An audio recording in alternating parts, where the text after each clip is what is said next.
بالله من شرور أنفسنا ومن سيئات أعمالنا من يهده الله فلا مضل له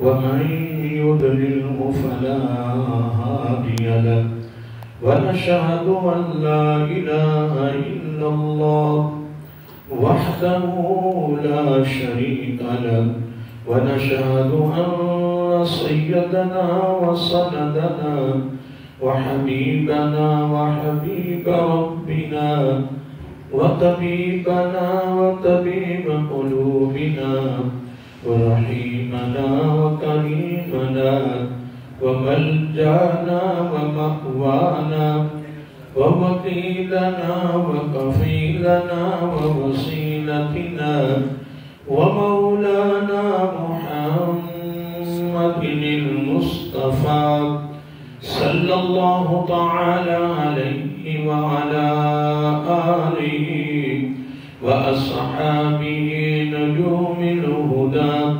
وأولياء أمته وعلماء ملته وأهل سنته أجمعين أما بعد فأعوذ بالله من الشيطان الرجيم بسم الله الرحمن الرحيم ألا إن أولياء الله لا خوف عليهم ولا هم يحزنون الذين آمنوا وكانوا يتقون لهم البشرى في الحياة الدنيا وفي الآخرة لا تبديل لكلمات الله ذلك هو الفوز العظيم ولا يحزنك قولهم إن العزة لله جميعا هو السميع العليم صدق الله مولانا العظيم وصدق رسوله النبي الكريم ونحن على ذلك لمن الشاهدين والشاكرين والحمد لله رب العالمين سبحانك لا علم لنا إلا ما علمتنا إنك أنت العليم الحكيم الصلاة والسلام عليك يا سيدي يا رسول الله الصلاة والسلام عليك يا سيدي يا حبيب الله الصلاة والسلام عليك يا سيدي يا نبي الله وعلى آلك وأصحابك يا سيدي يا نور الله يا خاتم النبيين يا رحمة للعالمين مولاي صل وسلم دائما أبدا على حبيبك خير الخلق كلهم محمد سيد الكونين والثقلين والفريقين من عرب ومن عجم هو الحبيب الذي ترجى شفاعته لكل هول من الأحوال متهم ثم الرداء الأبي بكر وأن عمر وأن علي وأن عثمان ذي الكرم. Dahiti واجب الاحترام محترم مکرم معزز شامل حضرات اور عزیزان گرامی قدر، اللہ تعالیٰ کی حمد و ثنا اور حضور نبی کریم صلی اللہ علیہ وآلہ وسلم کی بارگاہ عالیہ مقدسہ میں نذرانہ درود و سلام۔ خالق کائنات کا ہمارے اوپر بہت بڑا کرم ہے اور اس کا فضل ہے، اس کی خصوصی مہربانی ہے کہ اس نے ہم سب کو پیارے محبوب علیہ السلام کی امت اندر پیدا فرمایا، اور خالق کائنات کا ہمارے اوپر بہت بڑا احسان ہے اور اس کا بہت شکر ہے کہ اس نے اپنی توفیق خاص اور اپنے محبوب علیہ السلام کے توسل سے ایمان جیسی عظیم الشان نعمت سے مالا مال فرمایا۔ اس کی بارگاہ میں استدعا ہے کہ اللہ تعالی ہم سب کو پیارے محبوب علیہ السلام کے توسل سے ایمان پہ زندہ رکھے اور ایمان پر ہی موت عطا فرمائے، ایماندار عادل سربراہ عطا فرمائے، اور آخری سانس تک غیروں کی محتاجی سے محفوظ فرمائے اور اپنا ہی محتاج رکھے۔ اللہ تعالی ہمیں تعلیمات مصطفیٰ صلی اللہ علیہ وسلم پر عمل پیدا ہونے کی توفیق عطا فرمائے۔ یقیناً وہ لوگ بڑے خوش نصیب ہیں کہ جو آقا علیہ السلام کے اسوہ حسنہ کے مطابق اپنی زندگی کو مزین کر رہے ہیں اور خوبصورت بنا رہے ہیں، اور ایسی زندگی بنا رہے ہیں کہ جو اللہ تعالیٰ کی بارگاہ میں پسندیدہ زندگی ہے، محبوب ترین زندگی ہے، اور اللہ تعالیٰ کی بارگاہ میں محبوب ترین زندگی ہوئی ہے کہ جو آقا علیہ السلام کے اسوہ حسنہ کے مطابق گزاری جائے، آپ کی اداؤں کے مطابق گزاری جائے۔ یقیناً جب بندہ عبادت و ریاضت کرتا اللہ کا ولی بنتا ہے تو اس میں جو ضروری شرط ہوتی ہے وہ آقا علیہ السلام کا اسوہ حسنہ ہے۔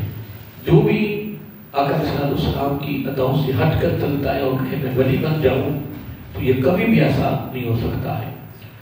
آپ نے سنا ہوگا، علماء سے پڑھا بھی ہوگا کہ ایک بندہ ہواؤں میں اڑ رہا ہے، کس میں؟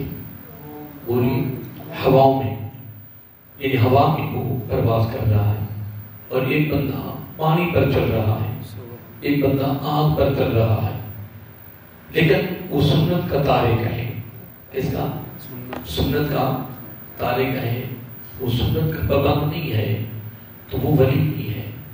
وہ جادوگر ہو سکتا ہے، شعبدہ ہو سکتا ہے، لیکن ولی نہیں ہو سکتا۔ ولایت کی نشانی اور ولایت کی علامت اور ولایت کی جو پہچان ہے وہ ایک ہی ہے، اس کی اداؤں میں سے آقا علیہ السلام کی ادائیں نظر آئیں، اس کی سیرت میں سے نبی صلی اللہ علیہ وسلم کی سیرت نظر آئے، اس کی اعمال میں سے آقا علیہ السلام کی اعمال نظر آئیں۔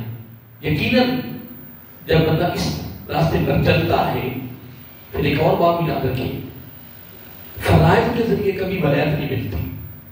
اس کے ذریعے فرائض جو ہم مثلا ظہر کے 4 فرض پڑھتے ہیں، فجر کی 2 فرض پڑھتے ہیں، عصر کے 4 فرض پڑھتے ہیں، مغرب کی 3 اور عشاء کے 4 فرض اور 3 وتر۔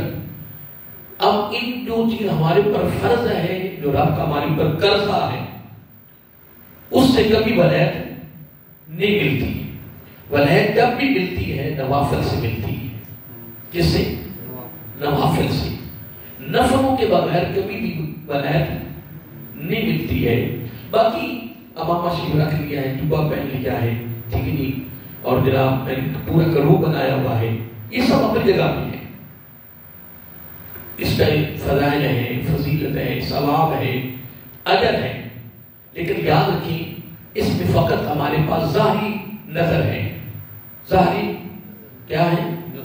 ظاہری ہمارے پاس بصارت ہے، لیکن جو بصیرت کی آنکھیں ہیں، جو دل کی آنکھیں ہیں، وہ بغیر سنت کے نہیں ملتی، بغیر سنت کے نہیں ملتی اور بغیر نوافل کے نہیں ملتی۔ یہ بات ذہن میں رکھ لیں کہ اللہ کا ولی کب ولی بنتا ہے؟ جب وہ نوافلوں پہ زور دیتا ہے، جب وہ نفل پڑھتا ہے، نفل کی کثرت کرتا ہے، تو وہ اب نوافل ایک زائد عبادت ہے، کرے تو ثواب ہے اور اگر نہ کرے تو پکڑ نہیں ہے۔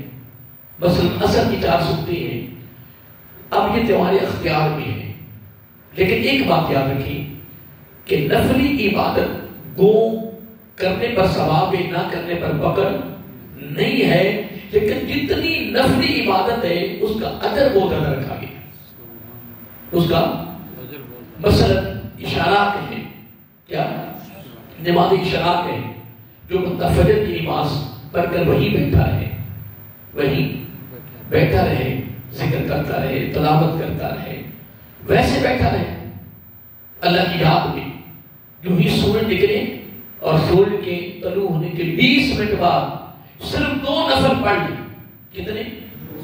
2 نفل پڑھ لے، تو یہ نہیں فرمایا گیا کہ اس کے نامہ اعمال میں ایک حج اور ایک عمرے کا ثواب لکھا جائے گا، یہ نہیں، بلکہ یہاں تک فرمایا گا ایک مقبول حج کا ثواب اور ایک مقبول عمرہ کا ثواب اس کے نامہ اعمال میں لکھ دیا جائے گا۔ اب دیکھ لیں فضیلت کتنی ہے، لیکن اختیار ہے کہ وہ کرے تو ثواب، اگر کرتا ہے تو ثواب بہت ہی زیادہ ہے، اگر نہیں کرتا تو پکڑ نہیں ہے۔ اب اس طرح تہجد کی نماز ہے، کیا تہجد کی نماز ہے، اب آپ کو پتا کہ اس وقت اٹھنا کوئی آسان تو نہیں، اس وقت اٹھنا بہت مشکل ہے، وہ سردیوں میں راتیں لمبی بھی ہوتی ہیں نا، سردیوں میں راتیں لمبی بھی ہوتی ہیں، لیکن اب نرم اور گرم بسترے میں سے نکلنا، پھر سردی ہے، پھر ہر گھر میں گیزر تو نہیں، ہر گھر میں کوئی گرم پانی تو نہیں ہے، تو وہ سردی راتیں لمبی ہیں، راتیں لمبی ہونے کے باوجود، لیکن اب رات کو اٹھ کر تہجد کی نماز کا پڑھنا آسان نہیں ہے، یعنی اگر نہیں کو پڑھتا کوئی پکڑ نہیں۔ اگر مثلا میں تہجد کی نماز پڑھتا ہوں تو اگر میں یہ کہوں یار یہ میری بیوی سوئی اٹھتی نہیں، یار بچے سوئی ہیں یہ اٹھتے نہیں ہیں، مجھے بھی تہجد کا ثواب نہیں ملتا۔ یعنی تم نفلی عبادت میں کسی کے بارے میں سوچ بھی نہیں سکتے کہ اس نے عبادت کیوں نہیں کی، یہ تہجد کیوں نہیں اٹھا۔ ایک قافلہ چل رہا تھا، اس قافلے میں اللہ والے تھے، پھر ان کا ایک صاحبزادہ تھا، اب سارا قافلہ سویا ہوا ہے، اور وہ جو ولی کامل تھے، جو بزرگ تھے، وہ اٹھے، تہجد کی نماز پڑھی، ان کے صاحبزادے، ان کے بیٹے وہ بھی اٹھے اور انہوں نے بھی تہجد کی نماز شروع کر دی، تو 2-4 نفل پڑھے اور پڑھنے کے بعد اللہ یہ ساری سوئے اٹھ لی، تو باپ نے کہا بیٹے آپ بھی سو جاؤ، کیا فرمایا؟ آپ بھی سو جاؤ، آپ کو کچھ ثواب نہیں ملتا۔ اور نفلی اور تہجد کے وقت تم کھڑے نہیں کر سکتے، یعنی کوئی چیز میں آواز نہ پیدا ہو، کسی کی نیند میں خلل نہ آ جائے، یعنی اتنی پابندی ہے، جس کا ثواب اتنا ہے کہ اگر بندہ تہجد کی نماز پڑھتا رہے پوری زندگی، جس کی تہجد کی نماز پڑھتا رہے، آقا علیہ الصلوۃ والسلام نے گارنٹی دی ہے، ضمانت دی ہے کہ اس کی قبر 14ویں کے چاند کی طرح چمک جائے گی، اس کی قبر کو کا نور بن جائے گی، اس کی قبر معطر ہو جائے گی۔ اب 14ویں کا چاند کتنا دور ہے تو کتنی روشنی ہوتی ہے جب 14 کی تاریخ آتی ہے، بولیے جب 14 تاریخ آتی ہے کتنی بار روشنی ہوتی ہے، اور بلکہ کئی لوگ کہتے ہیں آج نا روشنی بہت ہوتا ہے، ایسے لگتا ہے جس طرح چاند کی 14 تاریخ تو نہیں۔ اب چاند کتنا دور ہو تو پوری دنیا میں چمک دمک اور روشنی کے انوار لگ جائے، اگر وہ سارا چاند کس کی قبر کے اندر اتر آئے، پورا چاند، دیکھو نا آقا صاحب نے مثال کیا دی ہے کہ اس کا چہرہ 14ویں کی چاند کی طرح چمک جائے گا، یوں سمجھو کہ مکمل 14 والا جو چاند ہے نا اس کے چہرے پہ آ گیا، اس کا چہرہ 14ویں کی چاند کی طرح مکمل ہو گیا ہے کہ اس کی قبر ہو گئی۔ اب دیکھیں فضیلت کتنی بڑا، بولیے سن لیا آپ نے کہ اس کی قبر چمک جائے گی، لیکن اگر نہ پڑھے تو پکڑنی ہے. اب اس کی ایک مثال ابابیل ہے. جب ہم مغرب کی نماز پڑھتے ہیں، کون سی مغرب کی نماز پڑھتے ہیں، اب مغرب کی نماز پڑھ کر 2 سنتی یا 2 نفل پڑھ کر کسی کے ساتھ بات کرنے سے قبل تو اس میں شرط ہے. اس میں کیا شرط ہے کہ بغیر بولنے پڑھنی ہے. اگر آپ بول پڑے تو آپ فقط ابابیل کے نفل ملیں گے، اس کا ثواب کو نہیں ملے گا. اس طرح اشراق ہے. اگر تم یہاں فجر کی نماز پڑھ کے گھر چلے گئے ہو، اشراق گھر بھی جا کر پڑھ سکتے ہو. اگر دفتر جلدی آنا تو وہاں بھی جا کر پڑھ سکتے ہو. لیکن اس میں فرق ہے کہ اصل اشراق کا حکم یہ ہے کہ جہاں فجر کی نماز پڑھی جائے وہیں بیٹھا رہے سورج نکلنے تک. اشراق تک اس کی قبول ہونی ہے. پھر اس کو ایک مقبول حج اور ایک مقبول عمرے کا ثواب ملے. اور اگر وہ گھر میں پڑھنا چاہے تو اجازت دے پڑھ سکتا ہے. قیامت کے دن اشراق پڑھنے والوں کی صف میں وہ کھڑا ہوگا، لیکن اس کے نامہ اعمال میں حج عمرے نہیں لکھا. باقی یہ فرق ہے. اس طرح اب ابھی اگر وہ نماز کے بعد بات کر کے گفتگو کر کے اب ابھی پڑھتا ہے تو اس کو 20 سال عبادت کا ثواب ملے گا. 20 سال. کتنی؟ نفل صرف 6 اس نے پڑھے. نفل کتنے پڑھے؟ صرف 6 نفل پڑھے اس نے. آج میں یہی تو میں رو رہا ہوں. اللہ والوں، اللہ کے بندوں، وقت ابھی تمہارے پاس ہے، صحت ہے، طاقت ہے، قوت ہے. اللہ کے بندوں ابھی کمائی کر لو. لیکن میں پڑھتا تھا کہ قیامت کے دن وَلِكُلٍّ دَرَجَاتٌ مِمَّا عَمِلُوا، جب لوگوں کے درجے ملیں گے نا، فضیلتیں ملے گی. جس طرح یہاں دنیا میں امیر غریب ہے نا، وہاں بھی امیر غریب ہوگا. یہ باتیں سمجھیں. جس طرح دنیا میں بندہ امیر اور غریب ہے، اس طرح وہاں بھی امیر ایک پہلے جنت میں ہوگا، اس سے زیادہ امیر ہوگا تو دوسری جنت میں ہوگا، زیادہ امیر ہوگا تیسری میں ہوگا، زیادہ امیر ہوگا تو چوتھی میں ہوگا. تو 2 نظارے پہلے جنت میں، دوسری میں اس سے بھی زیادہ، تیسری میں اس سے بھی زیادہ، چوتھی میں اس سے بھی زیادہ. تو یعنی وہ جو نظارے ہوں گے وہ بڑھتے جائیں گے، بڑھتے جائیں گے، خوبصورتی بڑھتی جائے گی. اب ہر بندے کو دوسری جنت میں جانے میں سیر کرنے کی اجازت ہوگی. مثلا میں ہوں، میں حریف صاحب ہیں، ان کو جنت مل گئی 5ویں، میں رہ گیا 5 جنت. اب مجھے پتہ لگ جائے گا کہ 5ویں جنت میں، لیکن مجھے ان کے پاس جانے کی اجازت ہوگی. ان کو میرے پاس آنے کی اجازت، آنا جانا ہوتا رہے گا. اس طرح مجلسیں لگے گی، محفلیں لگے گی، دعوتیں ہوں گی. غم تو ہونا نہیں، نہ غم، نہ حزن، نہ فکر، نہ کوئی پلید تھی، نہ پاکی، کچھ بھی نہ منافقت، نہ کینہ، نہ دشمنی، نہ اناد، نہ مخالفت، نہ اختلافات، نہ قبضہ، نہ فرار، نہ دھوکہ بازی، نہ رشوت، نہ سود. جتنی غلطیاں ہیں دنیا کی ساری ختم ہو جائے گی. وہاں صرف پاک، صاف، کلیئر، شفاف ہر چیز ہوگی. جنت میں جانے اس نے ہے تو ہر چیز سے کلیئر ہو جائے. یہ بات یاد رکھیں. ہاں اگر میں پہلی جنت میں ہوں گا نا، کس میں، تو میرا ارادہ بنا کہ میں ان کو ملا ہوں. ابھی ارادہ ہوا نہیں، میں ان کے پاس پہنچ گیا. کوئی سیڑھی نہیں لگے گی، کوئی لفٹ نہیں لگے گی، بس ارادہ کیا ہے. ابھی ارادہ کیا ہے. اس کو کہتے ہیں جنت کی تعریف. اور جنت کی تعریف یہ یاد رکھا کریں. کوئی پوچھ سکتا ہے کہ جنت کی تعریف کیا ہے، تو آپ بتا سکتے ہیں جنت کی تعریف یہ ہے کہ جو بندہ چاہے گا وہ ہو جائے گا. جو چاہے گا وہ ہو جائے گا. اس میں ایک اور بات بھی سن لیں. مثلا آپ اپنی جنت میں بیٹھے ہیں، یہ میری جنت ہے.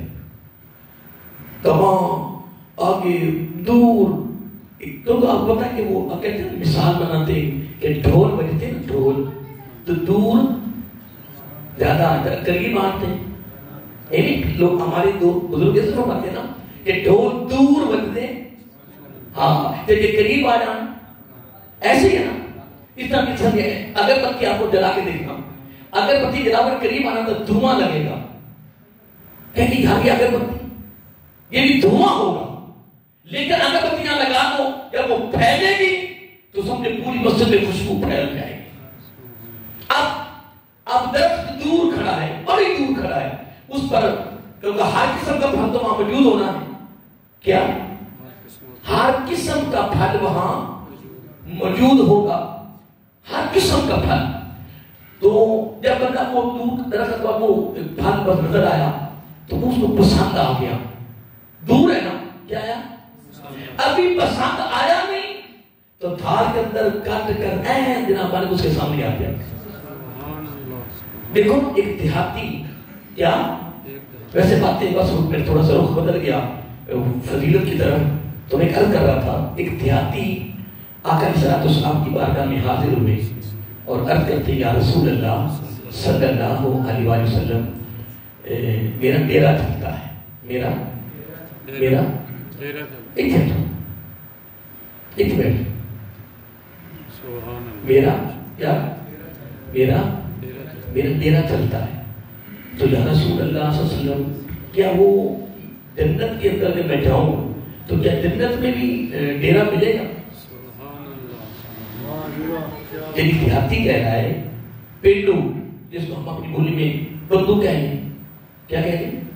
بندو کہنے، زمیندار، ٹھیک ہے جی، اس نے وہ کیونکہ ایک مجلس لگی ہوئی تھی، میں جامع صاحب حدیث بات میں پڑھ رہا تھا کہ ایک دن آقا علیہ السلام نے جنت کا ذکر شروع کیا، فجر کی نماز سے لے کر ظہر تک صرف جنت کا ذکر، جنت کے فضائل بیان کی۔ میں کہتا ہوں ہم ایک گھنٹہ بیان کر لیں تو لوگ اشش اٹھیں، تو اب فجر سے ظہر تک وہ بھی زبان نبوت نے جنت کے فضائل بیان کیے، تو کتنے بیان ہوئے ہوں گے؟ پھر ظہر کی نماز پڑھی اثر تک، اثر کی نماز پڑھی مغرب تک، مغرب نماز پڑھی عشاء تک، فقط آقا علیہ السلام نے جنت کو کھول کھول کے بیان کیا، جنت کو واضح کر دیا۔ اب اس میں ایک دیہاتی بیٹھا ہوا تھا، پینڈ کا رہنے والا صحابی بیٹھا ہوا تھا، وہ عرض کرتا فداک ابی و امی یا رسول اللہ صلی اللہ علیہ وآلہ وسلم، آقا کی میری بھی عرض ہے، کیونکہ آقا علیہ السلام نے جنت کا ذکر کرتے ہوئے ایک جملہ فرمایا تھا اس کے دوران، کیا کہ جنت کی تعریف یہ ہے، جنت کی تعریف یہ ہے، جنت کا معنی یہ ہے کہ جو بندے کے دل میں خواہش اٹھے گی فوراً ہو جائے۔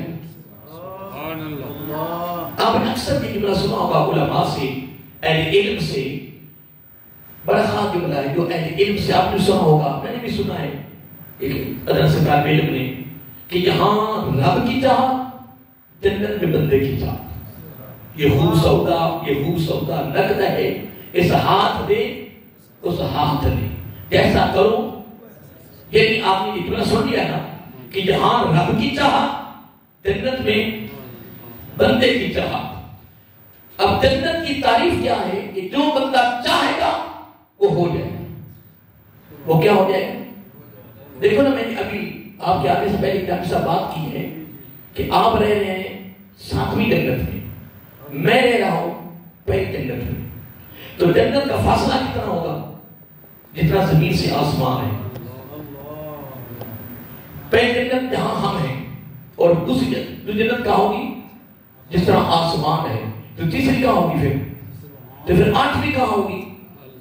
تو اب دیکھو میرے دل میں خواہش پیدا ہوئی کہ میں نے جامی صاحب کو ملنا ہے، یہ کون سی جنت میں ہے؟ کیونکہ محنت زیادہ کی ہے، عبادت و رحمت زیادہ کی ہے، اللہ کو راضی زیادہ کیا ہے، کہ دین کی خدمت زیادہ کی ہوگی، اور ہم رہے گے اس کام سے۔ اب یہ 7ویں چلے گئے، ہماری محنت تھوڑی تھی، ہماری جدوجہد تھوڑی تھی، ہماری کاوش، ہماری بات اور عادت تھوڑی تھی، ہم پہلی جنت میں رہ گئے ہم، اور یہ چلے گئے 7ویں میں۔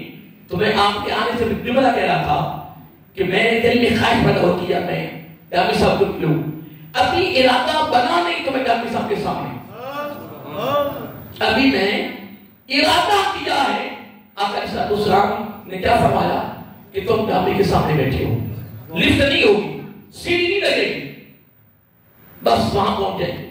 اب وہ دیہاتی جو بیٹھا ہوا تھا نا، اب اس نے اس چیز سے فائدہ حاصل کرتے ہوئے اس نے یا رسول اللہ صلی اللہ علیہ وآلہ وسلم، آپ ایک عرض ہے میرا آقا صلی اللہ علیہ وسلم نے یہاں بتائیے کہ آپ نے ابھی بیان کیا ہے کہ جنت کی تعریف یہ ہے کہ جو بندہ چاہے گا وہ ہو جائے گا۔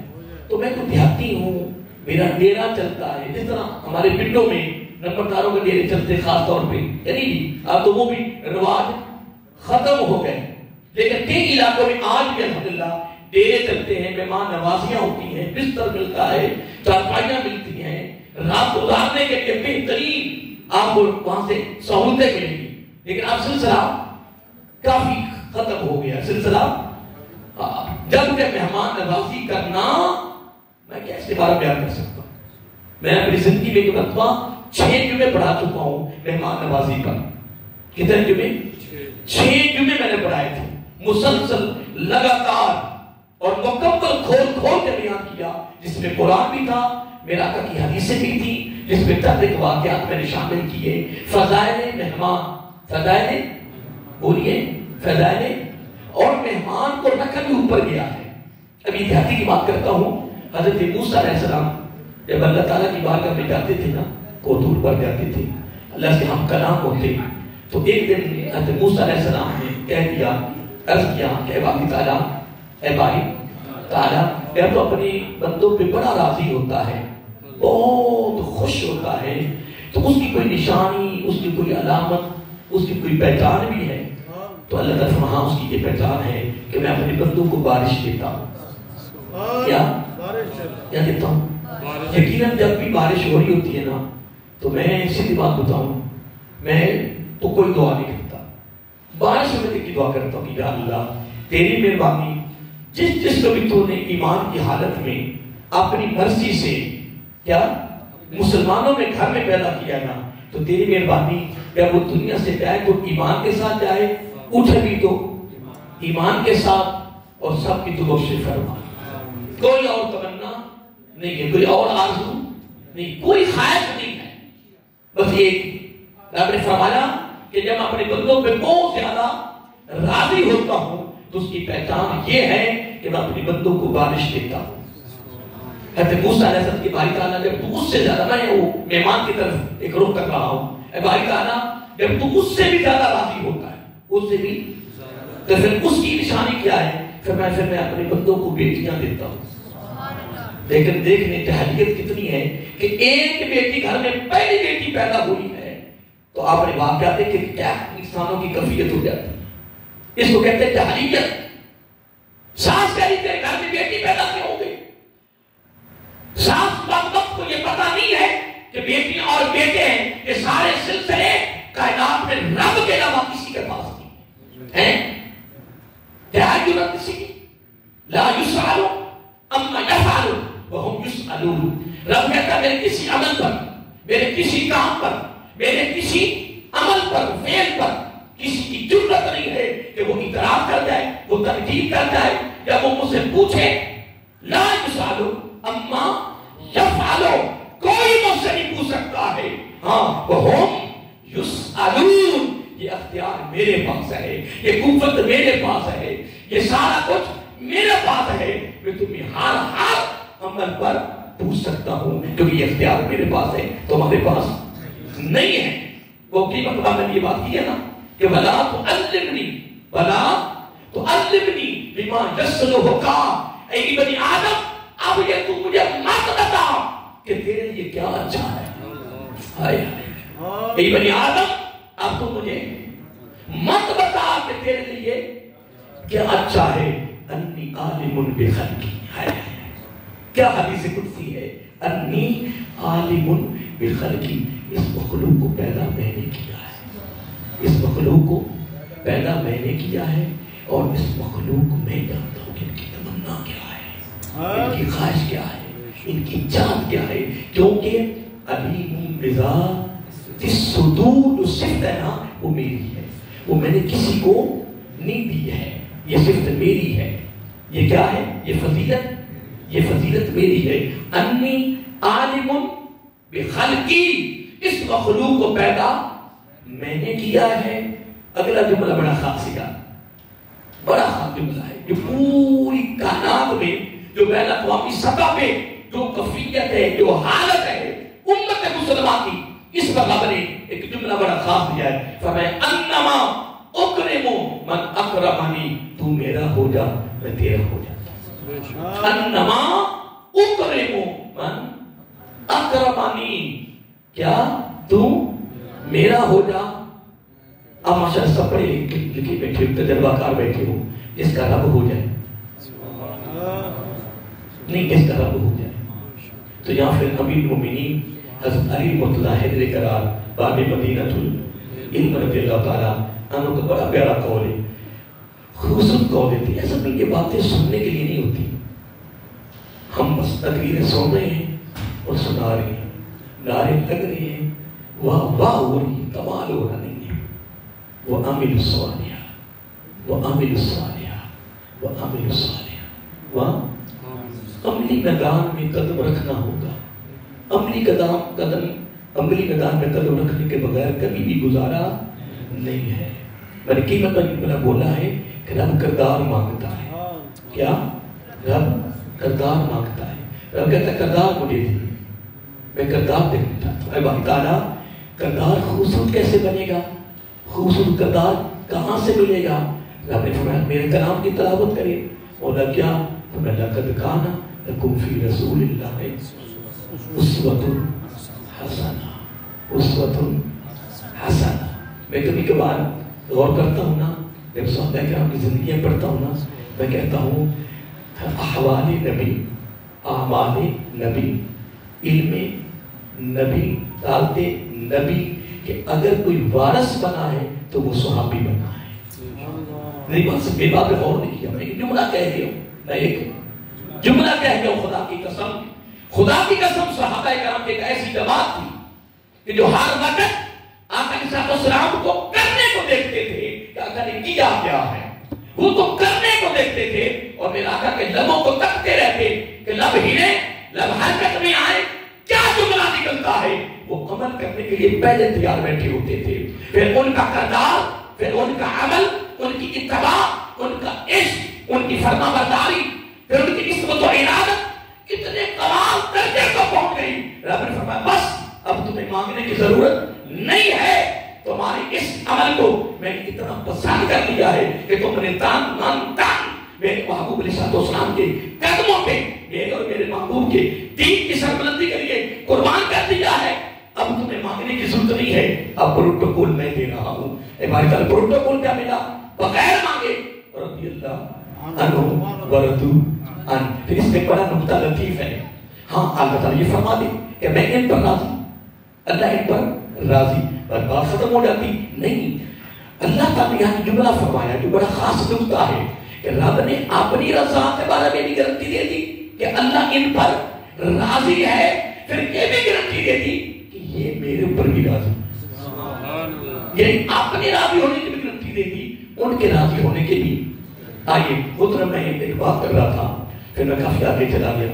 میں کبھی کبھار حقیقت ہے یہ چیز پہ غور کرتا ہوں کہ اگر امت مسلمان پھر سے کیا امت مسلمان اگر پھر سے اگر آقا علیہ السلام کی اداؤں کو ادا کریں تو کائنات میں کس کی ضرورت ہے کہ مسلمانوں کو رتی بھر بھی نقصان دے جائے؟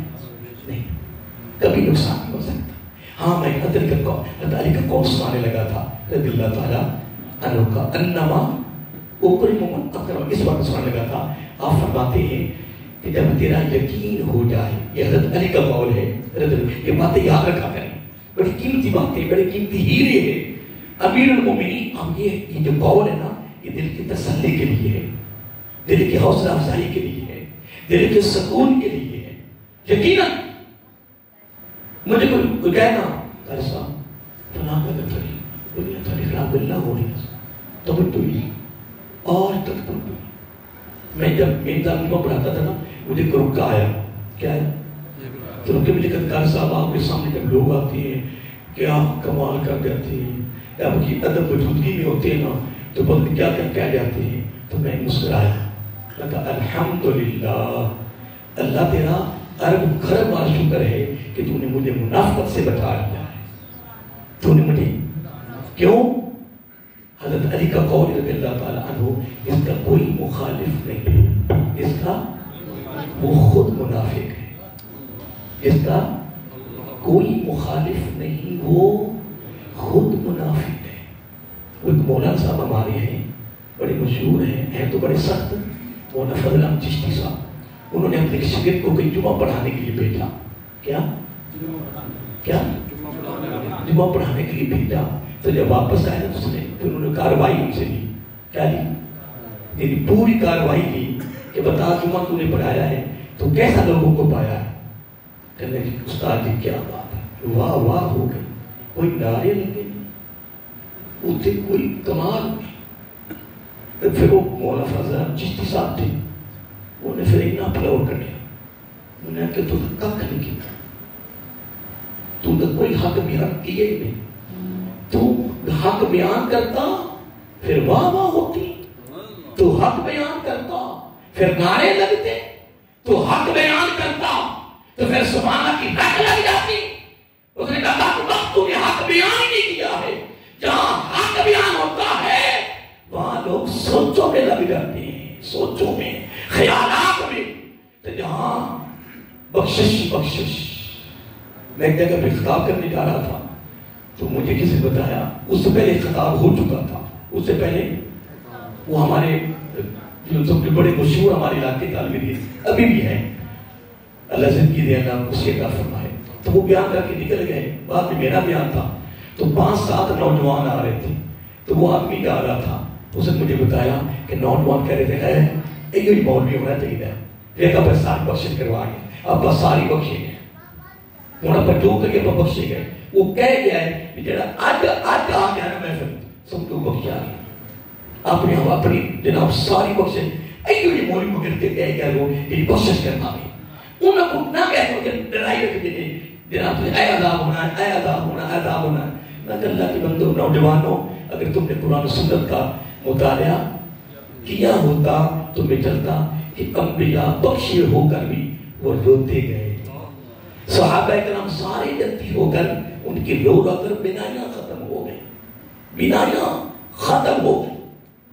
حضرت فاطمہ الزہرا سلام اللہ علیہا آقا علیہ السلام کی بیٹی جو جنتی عورتوں کی سردار ہے. فاطمہ تو سید النساء اہل الجنہ کا پروٹوکول رب کی بارگاہ سے ملا ہے. حضرت امام حسن مجتبی رضی اللہ عنہ فرماتے ہیں ایک ایک سجدے میں سردار گزر جاتی تھی, ایک ایک سجدے میں پوری رات گزر جاتی تھی. اتنی ان کی عبادت و ریاضت تھی. اور میں نے پچھلی ترجمے میں پڑھا ہے نا, میں نے پچھلے جمعے پر کی جملہ بولا تھا بار بار, آقا علیہ السلام کے پورے خاندان میں سے کسی ایک فرد کی مجھے زندگی اٹھا کے دکھا دو کہ جو میرے آقا کی اداؤں سے ہٹ کر گزری ہو. نہیں, آقا علیہ السلام کے پورے خاندان کے ہر فرد کی زندگی اگر اٹھاؤ گے تو نبی کی زندگی نظر آئے گی, نبی کی سیرت نظر آئے گی. حسین کریم ہے شہزاد جنتی نوجوانوں کی سردار ہے, لیکن اٹھاؤ کی زندگی اٹھاؤ. اگر تم واقعہ کربلا اس کے فلسفے کو دیکھو, اس کی حقیقت کو دیکھو, اس کا سیاق و سباق دیکھو, اس کا پس منظر دیکھو, خدا کی قسم پورے واقعہ کربلا, آج لوگ اس کو واقعہ کربلا سمجھا کہ یہ واقعہ کربلا ہے, یہ واقعہ نہیں ہے. اس کا فلسفہ, اس کی حقیقت کو دیکھو تو پورا واقعہ کربلا, ثانیہ کربلا نبی کی امت کے لیے سبق بھی ہے, درس بھی ہے, دعوت فکر بھی ہے, تربیت بھی ہے, اصلاح بھی ہے. پورے واقعہ کربلا کے اندر نبی کی امت کے لیے خوبصورت تربیت ہے. لیکن آج فقط واقعہ چل رہا ہے, رونا دھونا ہو رہا ہے, ٹھیک ہے, واقعہ کربلا چل رہا ہے, نہیں محترم نہیں. ہر معاملے کے اندر اللہ رب العزت نے ایک بہت بڑا پیغام رکھا ہے اپنے بندوں کے لیے. اپنی آئیے جملہ میں دینا تھا, ٹائم ہو رہا ہے, میں پھر کافی آگے چلا گیا. تھیراپی نے کیا پوچھا, جنت کی بات ہو رہی تھی. جب آقا علیہ السلام جنت کے ذکر کر رہے تھے نا, یہ بات ہو رہی تھی نا, تو میں چلتا چلتا کافی آگے چلا گیا. میں ایک بات کر رہا تھا کہ جب آقا علیہ السلام کی جنت کی تعریف یہ ہے, جنت کی تعریف یہ ہے کہ جو بندہ چاہے گا وہ ہو جائے گا. تو دیہاتی کہتا ہے کہ یا رسول اللہ صلی اللہ علیہ وسلم میرے ماں باپ قربان, میرا ڈیرا چلتا ہے, میرا ڈیرا چلتا ہے, تو ڈیرے پہ لوگ آ رہے ہیں جا رہے ہیں, تو میرا دل چاہتا ہے کہ جنت میں مجھے ڈیرا مل جائے, کیا وہاں بھی میرا ڈیرا چلے. تو آقا علیہ السلام چہرہ پر نیچے کر لیا, تھوڑے سے مسکرائے, تبسم فرمایا, کیا تبسم فرمایا, چہرہ اٹھایا, تو میرا آقا نے قسم اٹھا دی, فرمایا والذی نفسی بیادی, مجھے اللہ تعالیٰ کی عزت کی قسم, اے میرے دیہاتی صحابی, تو فقط ڈیرے کی بات کر رہا ہے کہ مجھے وہاں ڈیرا ملے گا, میرا ڈیرا چلتا ہے. آپ نے قسم اٹھا کر فرمایا فقط تو ڈیرے کی بات کر رہا ہے, تیرا تو کچھ بھی نہیں، جو تو کہے گا وہ ہو جائے گا، جو تو چاہے گا وہ ہو جائے گا۔ لیکن شرط کیا ہے؟ بولو، شرط کیا ہے؟ جب تک تو زندہ ہے ساری تیری زندگی رب کی چاہت، جب تو جنت میں داخل ہو جائے گا تو تیری چاہت۔ کیا فرمایا؟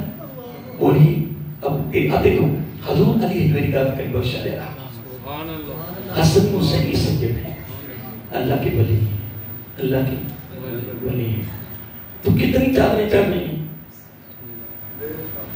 کیا ان کو ضرورت ہے؟ میں کون کسی کا پڑھ رہا تھا کہ اندر گیا تو چادروں کے ڈھیر لگے ہوئے تھے، باہر سڑک پہ آیا تو ایک بزرگ سردی سے کانپ رہا تھا۔ ادھر کیا نا پتہ نہیں میں کیا کہہ رہی ہوں، جملہ کہہ رہی ہوں، تشریح نہیں کر رہی، تشریح میں کیوں کروں؟ آپ ماشاء اللہ سارے پڑھے لکھے لوگ بیٹھے ہوں، مجھ سے بڑے بڑے سینئر بیٹھے ہوں، تجربہ کار بیٹھے ہوں، میں تو ایک طالب علم آپ کے سامنے بیٹھا ہوں نا، میں ایک جملہ کہنا تھا وہ کہہ دیا ہے کہ اندر گیا تو چادروں کے ڈھیر لگے ہوئے، جب میں باہر نکلا تو سڑک پر ایک سردی سے بزرگ کانپ رہا تھا۔ خدا کی عزت کی قسم، ڈاکٹر صاحب خوش ہیں اس معاملے میں، ڈاکٹر صاحب افغانستان کو چھوڑ کر اپنی پیر کے حکم پر لاہور میں ڈیرا چادروں کے لیے نہیں لگایا۔ کتنا خرچ ہو رہا ہے اس مارک پر، کتنا ہو رہا ہے، اس کی میں کیا تشریح کروں؟ نہیں اس کی تشریح میں کیا کروں؟ اگر آقا علیہ السلام کی فرمانے نشان ہے، حضرت انس بن مالک رضی اللہ تعالیٰ عنہ راوی ہے، آقا علیہ السلام نے فرمایا میری امت میں ہر وقت 300 ولی موجود رہتے ہیں۔ کتنے؟ 300 ولی اس وقت بھی ہیں، کہاں ہیں؟ ہاں میرے پاس بھی وہ آنکھیں نہیں ہیں بصیرت کی، ہاں آنکھیں پاس ماشاءاللہ میں سے کئی لوگ ایسے بیٹھے ہیں کہ جن کو ولی نظر آ سکتا ہے، وہ جس طرح عیسیٰ علیہ السلام نے قول فرمایا، الزہد میں امام احمد بن حنبل علیہ الرحمہ لکھا ہے، حضرت عیسیٰ علیہ السلام نے فرمایا کہ جس کے دامن میں رتی بھر بھی ایمان ہونا، رائی بھر دانے کے برابر بھی ایمان ہو، وہ سمندر کی لہر پر چل سکتا ہے۔ تو آپ جو سارے اٹھ کرنا آپ سارے عاشق ہیں، سارا علاقہ سب عاشق کا بھریا پہ، عاشق مدینہ، عاشق رسول، نہیں بولو نا یار، سارے عاشق ہیں۔ تو یہ نہر و نہر میں یہ مسلم ٹون والی اچھلے والی ہم سارے یہاں سے جمع پڑھتے ہیں، سارے جاتے ہیں، لیکن میرے پاس میں بول رہی ہوں، میں پہلے بات بتاؤں کہ میں پانی پر نہیں چل سکتا، میرے اندر وہ ایمان نہیں، کیوں مجھے پتا ہے میں خالی ہوں۔ ہاں تمہارے اندر ماشاءاللہ ایسے لوگ بیٹھے ہوں گے کہ جو اس پانی پر، اگر اچھلے والی نہر کے پانی پر نہیں چل سکتے تو سمندر کی لہروں پر کون چلے گا؟ تو عیسیٰ علیہ السلام کے قول کے مطابق پھر ہمارے اندر کتنا ایمان ہے؟ اور بولتے ہی نا جامی صاحب امامہ شیخ تو میں نے بھی رکھا ہوا ہے نا، تقریر کر رہا ہوں، جدھر جاتا ہوں قاری صاحب بہت بڑے عالم دین ہیں جی، قاری صاحب بڑے مفتی ہیں جی، قاری صاحب کیا بات ہے، بڑے نیک ہیں، تو تمہیں بڑی نیکی کون سی نظر آتی ہے؟ تعریفوں کے باہر مان جاتے ہو اور وہ قول کہہ جاتے ہو جو ہمارے اندر ہے ہی کچھ نہیں۔ ہم کو امام اعظم ابو حنیفہ نہیں بن سکتے کہ امام صاحب نفل پڑھ رہے تھے، ایک عورت گزری اس نے دیکھا جی امام صاحب نفل پڑھ رہے ہیں، وہ مائی صاحبہ بھی جا کے سو گئی، امام صاحب بھی جا کے سو گئے، مائی کے اٹھنے سے پہلے گزرنے سے پہلے امام صاحب پھر اس جگہ آ کر پھر نفل شروع کر دیے۔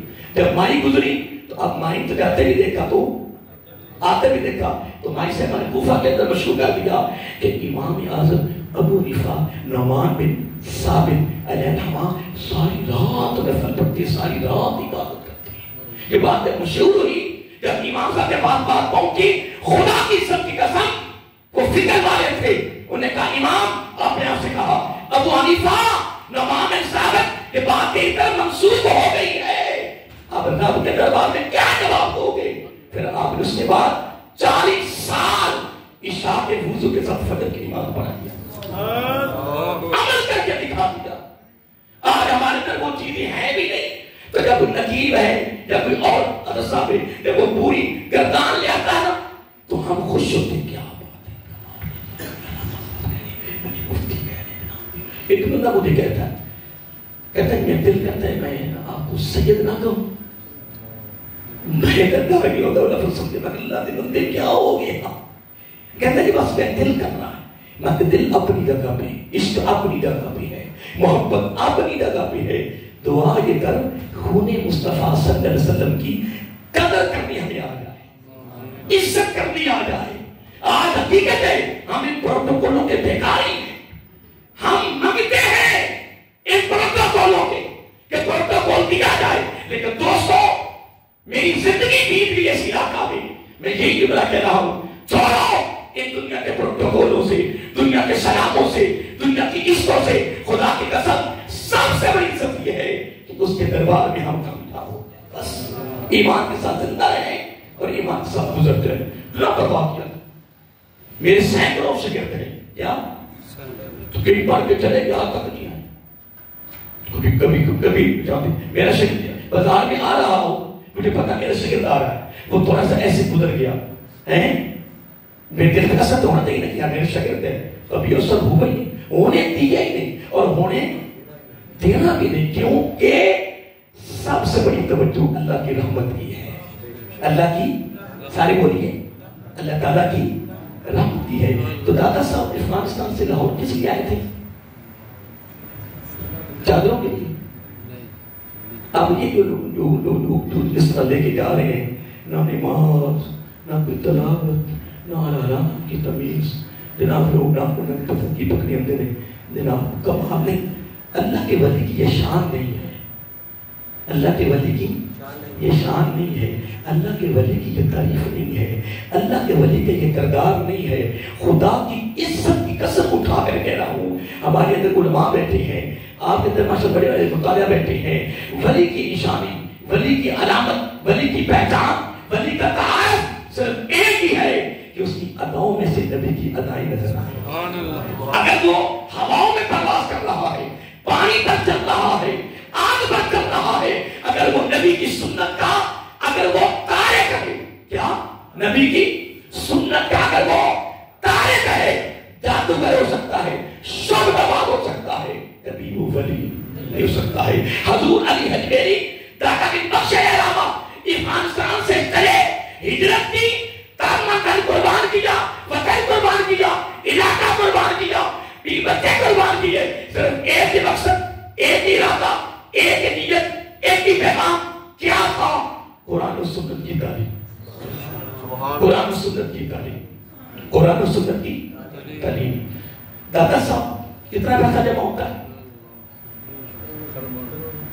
پریشان نہیں ہونا، کچھ جملہ میری زبان پہ آ گیا ہے تو اب یہ نکل جانا ہے، رکنا نہیں، رکنا نہیں، رکنا رکتا بھی نہیں، کبھی رکا ہی نہیں، جو آ گیا وہ آ گیا، جو سارے کو ہمارا اللہ کے ہاتھ میں ہے نا، کسی بندے کے ہاتھ میں نہیں ہماری کوشش کہ ہم روک نہیں۔ میں ایک بات کر رہا ہوں کہ داڑھی کا بنوانا حرام ہے، کیا بولو تو صحیح، یا ڈیڑھ داڑیاں نہیں رکھے ہو پریشان ہو، بولو تو صحیح نا، داڑھی بنوانا حرام ہے۔ تو دادا صاحب کی داڑھی تھی، پابندی تھی داڑھی کی، سنت کی پابند تھی، اور ان کی ایک ایک ادا نبی کیسی ادا تھی، اللہ کے ولی تھے، حسن حسین سید تھے، ساری زندگی کا دار و مدار تو ولی کے پاس تھا، بولیے نا، اب داڑھی کا بنوانا۔ تو دادا صاحب کے پیسے پر کتنے محکمہ اوقاف کے افسر داڑھی بنوا رہے ہیں، دادا صاحب خوش ہیں؟ تو آتے اندر کوئی محکمہ اوقاف کا افسر بیٹھا تو نہ بولے نا، دوسرے کو بولو نا، کیا بنے گا؟ میں نے کچھ بنا تو خود کوئی عام کے مطلب میں کچھ بنا بس میری بات نہیں کر گیا، اللہ کا ولی خوش نہیں ہے۔ خدا کی قسم میں حدیث میں پڑھا ہے کہ ہر جمعرات ہر پیر کو نبی پاک علیہ السلام کی بارگاہ میں ہر امتی کے اعمال پیش ہوتے ہیں، ہر جمعرات اور ہر پیر کو ہمارے اعمال پیش ہوتے ہیں۔ تو جب اعمال جسم کی خوبصورت ہوتے ہیں، میرا آقا مسکراتے ہیں، بڑے خوش ہوتے ہیں۔ جب اس کے اعمال ایسے ویسے ہوں تو میرے آقا غمگین ہو جاتے ہیں، پریشان ہو جاتے ہیں۔ میں ہاتھ جوڑ کے کہہ رہا ہوں نبی کو، وہ جب تک میرا آقا حیات رہے، ساری زندگی میں رہے تو وہ غمگین رہے، امت کا غم تھا کہ میرا آقا سامنے مثال کو میرا آقا ظاہر کی پردہ باغ زندہ ہے حیات ہے تو زندہ ہے واللہ تو زندہ ہے واللہ میرے جسم عالم سے چھپ جانے پر میرا آقا زندہ ہے حیات ہے لیکن ظاہری پردہ پا چکے رب کا قانون مکمل ہو چکا ہے نا کل نفس ذائقۃ الموت لیکن آج بھی آقا علیہ السلام کو تو پریشان کر رہے ہیں غمگین کرنا ہے کیوں آقا اسلام حالوں کے لیے ہوئے اور ادنا کیا ہوش میں جا کر ماذا البصر وما طغى رأيت ربي في آسان سورہ وہاں جا کر بھی جہاں پردہ رہا حجاب نہ رہا فرشتہ نہ رہا براق نہ رہا رفیف نہ رہا یا رب کا کہ رب کا محبوب تھا رب فرما محبوب صلی اللہ علیہ وسلم درمیان میں کچھ بھی نہیں ہے یا تو ہے یا میں اب دینا بھی کمال اب لینا بھی کمال میرا آقا نے عرض کیا اے باری تعالیٰ بس ایک ہی عرض ہے اگر تم مجھے دینا چاہتا ہے نا ایک ہی عرض ہے کیا میری امت کی بخشش یا تیرے اور میرے آقا نے تو نبی تو ادنا کی آغوش میں وگرنہ حضرت ادریس علیہ السلام جنت میں داخل ہوئے تو صرف جنت کو دیکھ کر کہا مولا میں واپس جنت کو دیکھ کر حضرت ادریس علیہ السلام واپس نہ آئے اور وہاں جنت میں ہے ابھی بھی جنت میں ہے تو تیرے اور میرے نبی تو ساری جنتیں دیکھی توجہ نہیں کی جنت ہوتی کیا ہے اور ادنا کے ہوش میں بیٹھ کر رب کا بھی حجاب پہ پردہ دیدار کرتے بھی تو بس ایک ہی عرض کی وہاں بھی کہ میری امت کی داتا صاحب کا پیغام کیا ہے نماز روزہ تلاوت حلال حرام کی تمیز دھوکہ بازی فراڈ نہیں اللہ کی مخلوق کی ہمدردی کا داتا صاحب نے درس دیا ہے ساری زندگی انہوں نے اگر لاہور میں گزاری ہے ان کا سارا درس اپنے نانا جان کی تعلیمات پر درس تھا نہ تھا بولیے سارا درس تھا آج داتا صاحب کے پیسے پہ گاڑیاں چل رہی ہیں تین مل رہا ہے کوٹیاں ہیں بنگلے ہیں ہر موڈ ہے کوئی بات نہیں میرے محترم وقت قریب ہے مجھے ایک ساتھی ابھی بتا رہے تھے کہ ہم اپنے دفتر میں 14 اگست منا رہے تھے تو میں نے خطاب میں 2-4 باتیں کمال کر دی تو ایک بندہ کہتا ہے نوکری کرنی دے نوکری کرنی دے تو یہ الفاظ نہ بیان کر ایک بڑی عجیب ایک پلان اختیار ہو رہی ہے تھوڑے جیسے لوگوں واسطے تو میں نے کہا آپ نے کہنا تھا الحمدللہ پلان اختیار کرنے والوں کے لیے اللہ نے پلان اختیار کر دی ہے ملک الموت ان قریب دکھائی دینے والا ہے نہیں بات سمجھے ان قریب ملک الموت آنے والا ہے کہیں آئے چھپ گئے اور زیر زمین سارے پڑے ہوئے ہیں ایسے ہی نہ بیٹی ہو سکے بھائی نہ بیٹا باپ دے مائے تو کیوں نہیں پھرتا سدائی عمل نے کام دوستو میں آپ کا وقت کافی لیا ہے کچھ دے نہیں سکا بس ایک جملہ ہے تیاری ہے تو والدین سے پیار ہے تو بول رہے نہیں آپ اپنی امی ابے سے پیار نہیں جن کے چلے گئے ان کو بھی پیار ہے جن کے بھی ہیں ایک یا دو ان کو پیار ہے انشاءاللہ مجھے بھی پیار ہے انشاءاللہ تو نبی علیہ السلام کو بھی اپنے والدین سے بڑا پیار ہوگا بولو یار نبی پاک علیہ السلام اپنے والدین سے کوئی پیار نہیں پیار تھا اگر میں بیان کروں کتنا پیار تھا وہ وقت ہو گیا ہے جو میں کہا تو بڑا پیار تھا تو جو نبی پاک کے والدین سے پیار کرے وہ میرے آقا کی نگاہ میں کتنا محبوب ہوگا امام سیوطی علامہ نے پیار کیا 10 کتابیں فضیلت میں لکھی تو آقا نے 75 مرتبہ 72 مرتبہ 106 مرتبہ اس طرح جاگتے میرا آقا دیدار کروا ارے آقا بڑا نواز رہے ہو تو میں تو میرے امی ابے سے پیار کریں فضائل لکھیں تو میں دیدار بھی نہ کرواؤں تو نبی پاک کے والدین سے پیار ہے انشاءاللہ نہیں ذریعہ انشاءاللہ بھی نکلی نہیں انشاءاللہ یہ 12-13 سال سے اللہ نے ہمیں نوازا ہے سرفراز پورے لاہور میں سے واحد اللہ تعالیٰ کا ہمارے پر کرم ہے کہ ہم 12-13 سال سے اس سے قبل ہماری محفلیں اور طریقے چلتی تھی تقریباً 13ویں محفل ہے کہ اس کا نام ہے استقبال ربیع الاول بسنت عظمت والدین مصطفیٰ صلی اللہ علیہ وسلم و تاجدار ختم نبوت یہ ہمارا پروگرام انشاءاللہ ایک تو کل ہفتہ ہے اور ایک اگلا ہفتہ ایک جمعہ اور آ رہا ہے، اس میں انشاءاللہ ادا کروں گا، تشریف لائیں گے؟ میں تو کہتا ہوں عشاء کے جمعہ اب ارادہ کرنے کا ہمیں سرکار کے والدین کی محبت میں زندگی کے قیمتی لمحات میں سے چند لمحے انشاءاللہ ہم نے کہاں گزارنے ہیں۔ خدا کی قسم کیا پتہ وہ تیرا لمحہ ہی ایک سانس ہی اس کی بارگاہ میں قبول ہو جائے۔ تو انشاءاللہ میں بھی انشاءاللہ ارادہ کر لیا ہے کہ میں بھی انشاءاللہ حاضر ہوں گا، آپ بھی ارادہ کر لیں کہ انشاءاللہ ہم نے 23 کو اگلے ہفتے کو انشاءاللہ وہ 2-4 گھنٹے جو ہے نا نبی پاک کے والدین کے لیے وقف کریں۔ ٹائم مل جائے گا؟ اللہ کو سلام۔